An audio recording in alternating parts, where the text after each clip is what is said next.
አባቴ ምን አንተ ምን ያረክ ነው አሁን? ፀጉር ልትታጠብ። እሺ አንተስ ምን እያረክ ነው? አባት ምን እየሰራህ ነው? ፀጉርህን ታጥበህ ካስክ ውስጥ እያደረክ ነው? ይመች። አንቺ ደግሞ ባለሙያዋ ነሽ። እስኪ እሺ ሲታጠብ እንየው። በስመ አብ። ኧረ ይኸው ከእነንቱ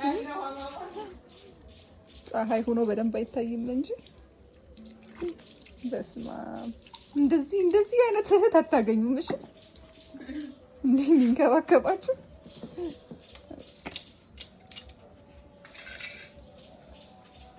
አባቴ። ከዚህ ትታጠባላችሁ፣ ከዚህ ካስክ ገብታችሁ ትደርቃላችሁ። እስኪ ጌትዬ